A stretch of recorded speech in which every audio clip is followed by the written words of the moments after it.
ये कह रहा हूँ कि मोदी जी मंदिर बना रहे हैं, राम राज्य आ रहा है, कहा जा रहा है कि उत्तर प्रदेश में राम राज्य की स्थापना हो चुकी है। मंदिर बना दिया, वो एक किसी धर्म का आस्था का वो है, हमें उससे कोई दिक्कत नहीं है।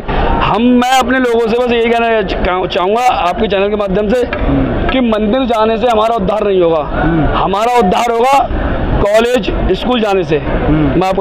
आप स्कूल जाओगे तो आप अधिकारी बनोगे, मंदिर जाओगे तो आप भिखारी बनोगे, भिखारी सीढ़ियों पे बैठे रहते हैं। जब हम शिक्षित नहीं होंगे तो क्या करेंगे बताओ। अब आपको धर्म को जाके कि आपको भाजपा वालों ने बजा कि आप धर्म को लेके आप बात करिए, आप मुद्दे की बात करिए, आप जो आप बात करिए सवाल जवाब। आपके मुद्दे क्या हैं? हमारे मुद्दे ये है, आपको नहीं पता मुद्दे क्या है, कितना चल रहा है देश में। आप तो मीडिया के हो, आप क्यों कर रहे हैं? मैं तो मीडिया से हूँ, मैं तो बस ये कह रहा हूँ हमारे मुद्दे हैं। जैसे बीजेपी सरकार ये कह रही है हमारे मुद्दे क्या है, धर्म की स्थापना हो रही है, राम राज्य आ रहा है। आप धर्म को छोड़ के मुद्दों पर बात करिए, बेरोजगारी की बात करिए, बहन बेटियों की बात करिए, दलितों की बात करिए, बेरोजगारी की बात करिए, उसकी बात करिए। आप इनकी धर्म की बात मत करिए क्योंकि धर्म से लड़ाई हो जाएगी, होती है लोगों में। आप लोग रोजगार से वंचित है अभी तक। अरे आप नौकरियां कहाँ आ रही, नौकरियां आती है, पुलिस की नौकरी आई, नौकरी आती है, पेपर लीक बताइए ये कैसी है। जो अभी पुलिस का पेपर हुआ था पूर्व में, ना जाने कितने बच्चों का खर्चा हुआ होगा। अभी क्या कहते हैं बच्चे जो पेपर दे, मैंने खुद देखा था रोड बेस की बसें बच्चों को बिठाल नहीं देती, एकदम सूधा करके ले जाती, बच्चे खड़े हैं बेचारे कि वो किराया ना देना पड़े। लेकिन आप जो लोग चीज लागू करते हो कि बच्चे फ्री में जाएंगे तो कम से कम उसे निभाया तो जाए, लेकिन वो बस मैंने अपनी आंखों से देखा था इस चीज को लेकर बदायूं में। IAS के लिए जो है यूपीएससी का एग्जाम होता है, लेकिन सरकार जो है पिछले दरवाजे से लेटरल एंट्री करके जो है उनको IAS की कुर्सी पे बैठा देती है। तो ये कितना अच्छा मानते हैं आप इसे?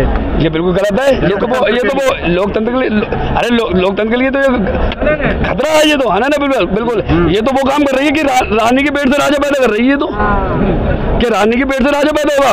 इस देश में संविधान से होगा जो कुछ होगा, हर चीज का वो होगा कि पेपर होगा उससे बनेगा, ऐसे नहीं होगा। इस चीज को लेके बाबा साहब ने बंद किया था।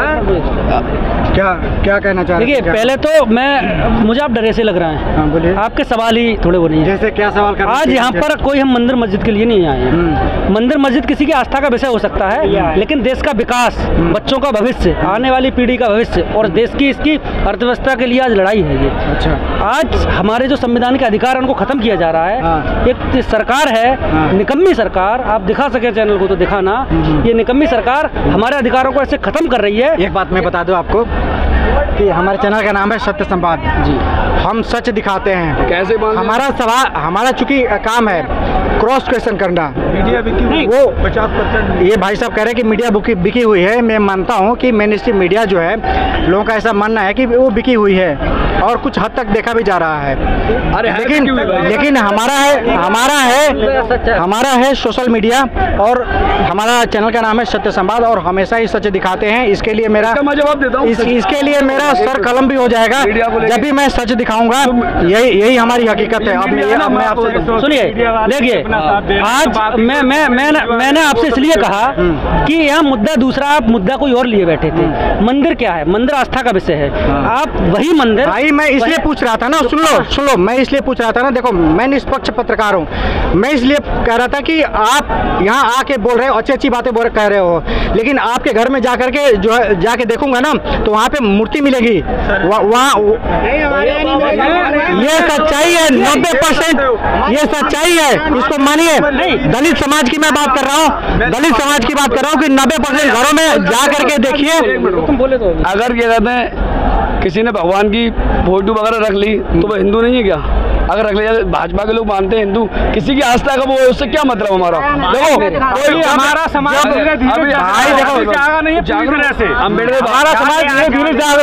बात को ले, देखो मैं तुम्हें बताऊं क्या मान रहा है। अब मैं एक सवाल पूछता हूँ कि क्या धर्म आपको गड्ढे में लेके जा रहा है? बिल्कुल लेके जा रहा है। क्यों नहीं छोड़ने का प्रयास कर रहे हो आप लोग? हम समझ चुके हैं, वो छोड़ चुके हैं, समझ चुके हैं। हम बुद्धिज्म को फॉलो करते हैं। आप मेरी बात सुनिए भाई, एक मिनट मुझे दे दो।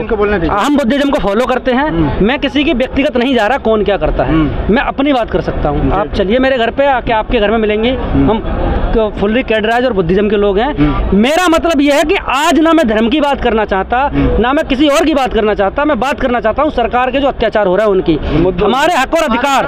देखिए मेन बात यह है कि इस निकम्मी सरकार को, इस नकारा सरकार को, इस बदतमीज सरकार को जो बेईमानी कर करके इस बार आई है, इसने उत्तर प्रदेश में 15 से 16 सीटें लोकसभा की बेईमानी से जीती हैं। मैं आगरा, अलीगढ़, फरुखाबाद, बरेली, शाहजहाँपुर ऐसी कई सीटें गिना दूंगा, मेरठ और ऐसी सीटें जीती हैं जो बेईमानी से आई है। वो कहीं ना कहीं हमारे अधिकारों को खत्म कर रही है। और कर क्यों रही है आप सुनिए, कर इसलिए रही है कि उनको ये चश्मा पसंद नहीं है, उनको ये मेरे कपड़े पसंद नहीं है, उनको ये मेरा बोलना पसंद नहीं है, उनको ये हमारा आना जाना पसंद नहीं है। वो ये चाहते हैं कि फिर से इनके आगे हंडी और पीछे झाड़ू हो जाए। तो ये नहीं होगा। क्यों?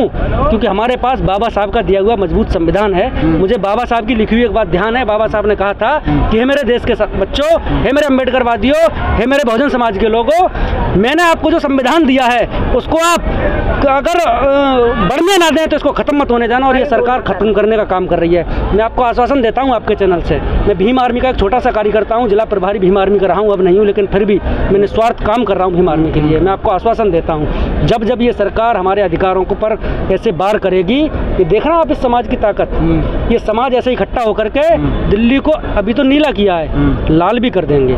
भीमा कोरेगांव सुना है ना? भीमा कोरेगांव हमारा ही इतिहास है ना। हम 500 ने 18,000 को 22,000 को मारा था, साथियों सुनिए, और 19,000 को मारा था। और अगर हम बाबा साहब डॉक्टर भीमराव अम्बेडकर को फॉलो करते हैं, अगर हम ज्योतिबा फूले को फॉलो करते हैं, तो हम उधम सिंह, भगत सिंह को भी फॉलो करते हैं।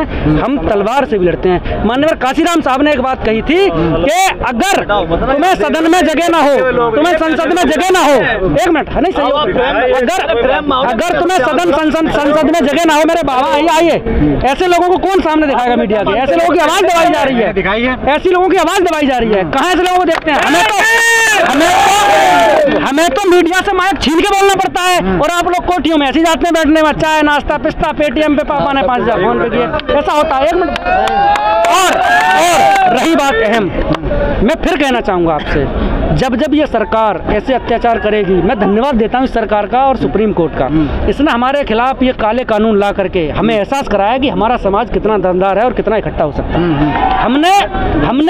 हमने 21 तारीख को एक भारत बंद का आह्वान किया, उसमें हमने पूरा भारत बंद कर दिया, लेकिन आपकी मीडिया ने, आप लोगों ने उस भारत बंद के अभियान को फ्लॉप दिखाया, और इस सरकार ने हमारे लोगों पर लाठियां बरसाई। अगर ये लोग लाठियों से डरने वाले होते, आप कल्पना करके देखिए, अगर ये लोग लाठियों से डरने वाले होते तो क्या यहाँ दोबारा आते? इतनी भीड़ की पूरी दिल्ली जाम है, 3 से 4 लाख लोग इसमें इसमें बैठे हैं, और कम से कम 5 से 7 लाख लोग इसमें हैं, और 2 से 3 लाख लोग कम से कम सड़कों पे होंगे। अभी 12 से 13 लाख लोग दिल्ली में हैं, और मैं एक बार फिर कहता हूँ, लोग तो 25 से 30 लाख आ रहे थे, लेकिन इस सरकार ने एक गलत अफवाह फैला दी अपने सोशल मीडिया अकाउंट से कि वहाँ की परमिशन कैंसिल कर दी गई है, लेकिन फिर भी लोगों का जज्बा देखिए। और अभी भाई एक सवाल आपसे मैं करना चाहता हूँ, लगातार आप बोल रहे हैं, चंद्रशेखर भाई ये बोले थे कि मैं अगर 25 साल जीऊंगा, जी लिया तो 25 साल तो नहीं, लेकिन 10 साल के अंदर ही जो है अम्बेडकरवाद आ जाएगा। बिल्कुल, देखिए आप कल्पना नहीं कर सकते अम्बेडकर क्या होता है। मैं बताता हूँ अम्बेडकरवाद क्या। मैं भी कहीं ना कहीं भीम आर्मी में जुड़ने से पहले मैं कहीं ना कहीं थोड़ा सा आस्तिक हो सकता था, मैं कहीं ना कहीं अपने हक अधिकारों की बात नहीं जानता था, मैं कहीं ना कहीं लड़ना नहीं जानता था, लेकिन भाई चंद्रशेखर आज़ाद का हौसला, जुनून, जज्बा, उनका समर्पण, त्याग, और बाबा साहब डॉक्टर भीमराव अम्बेडकर का संविधान की बदौलत ये है कि हम शासन, प्रशासन, पुलिस, गुंडे, लुच्चे, लफंगों की आंखों में आंखें डाल के बात करते हैं। भीम आर्मी कार्यकर्ता होने के नाते अगर मेरे समाज के किसी भाई पर अत्याचार होता है तो मैं जा करके और पुलिस को अपने साथ नीचे जमीन पर बैठा करके मुकदमा लिखवाने का काम करते हैं। आप देखिए मेरे सोशल मीडिया अकाउंट पर बहुत सारी ऐसी वीडियो पड़ी होंगी। क्यों? क्योंकि हम अपने हक और अधिकार लेना जानते हैं। अगर हम पुलिस से डर गए, हम पुलिस किस लिए? हमारी सेवा करने के लिए। अगर हम पुलिस से डर गए, अगर हमने पुलिस से बात करनी नहीं चाहिए तो हमारी क्यों सुनेगी वो? हम में से ही कुछ लोगों को निकलना पड़ेगा, एक क्रांति की लौ जगानी पड़ेगी, और उस लौ के असली किरदार भाई चंद्रशेखर आज़ाद हैं। और मेन बात, बहुत दिन नहीं लगेंगे, बहुत दिन नहीं लगेंगे अम्बेडकरवाद होने में। एक बात